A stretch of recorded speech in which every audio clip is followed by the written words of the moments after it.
Garments ইন্ডাস্ট্রিতে sample মানে শুধু একটা কাপড় না, বরং পুরো প্রোডাকশনের গাইডলাইন। আজকের ভিডিওতে আমি বিভিন্ন প্রকারের গার্মেন্টস স্যাম্পল নিয়ে আলোচনা করব। প্রথমে আসি প্রোটোটাইপ স্যাম্পল নিয়ে।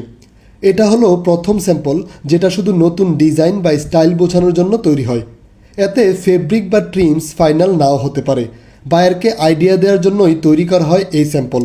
যেমন ধরুন, বায়ার যদি নতুন একটা টি শার্ট ডিজাইন দেয়, সেটার শেপ এবং লুক দেখাতে এই প্রোটো স্যাম্পল বানানো হয়, এবং এই প্রোটোটাইপ স্যাম্পলকে ডেভেলপমেন্ট স্যাম্পলও বলা হয়। দ্বিতীয়ত হচ্ছে ফিট স্যাম্পল।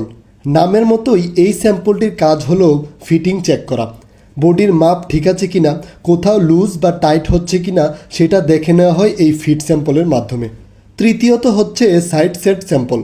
একে বলা হয় সব সাইজে স্যাম্পল বানানো, যেমন এস, এম, এল, এক্সেল ইত্যাদি। এতে দেখা হয় প্রতিটি সাইজের ফিটিং ও মাপ সঠিকভাবে হচ্ছে কিনা।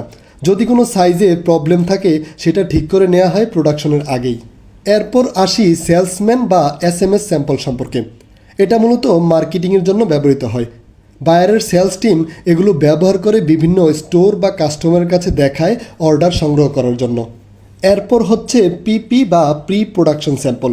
একে সবচেয়ে গুরুত্বপূর্ণ স্যাম্পল বলা হয়। বাল্ক প্রোডাকশনের আগে চূড়ান্ত কনফার্মেশনের জন্য তৈরি করা হয় এই স্যাম্পল, এবং এই স্যাম্পল দেখেই বায়ার বাল্ক প্রোডাকশন শুরু করার জন্য অনুমতি দেয়। ফটো স্যাম্পল, যে স্যাম্পল শুধু ফটোগ্রাফি ও প্রমোশনের জন্য বানানো হয়। এটা দিয়ে মডেলের ছবি তুলে ক্যাটালগ, ওয়েবসাইট বা অনলাইন স্টোরে আপলোড করা হয়। আরও একটি গুরুত্বপূর্ণ স্যাম্পল হচ্ছে শিপমেন্ট স্যাম্পল। বাল্ক প্রোডাকশন শেষ হলে সেখান থেকে কিছু পিস বেছে নিয়ে বায়ারের কাছে পাঠানো হয়। বায়ার দেখে নেন প্রোডাকশন ঠিকঠাক হয়েছে কিনা। গোল্ড সিল স্যাম্পল, এটি হচ্ছে বায়ার কর্তৃক অনুমোদিত ফাইনাল রেফারেন্স স্যাম্পল, যা গোল্ড স্ট্যান্ডার্ড হিসেবে রাখা হয়। এর ভিত্তিতেই বাল্ক প্রোডাকশনের মান, সাইজ, ফেব্রিক ও কালার যাচাই করা হয়।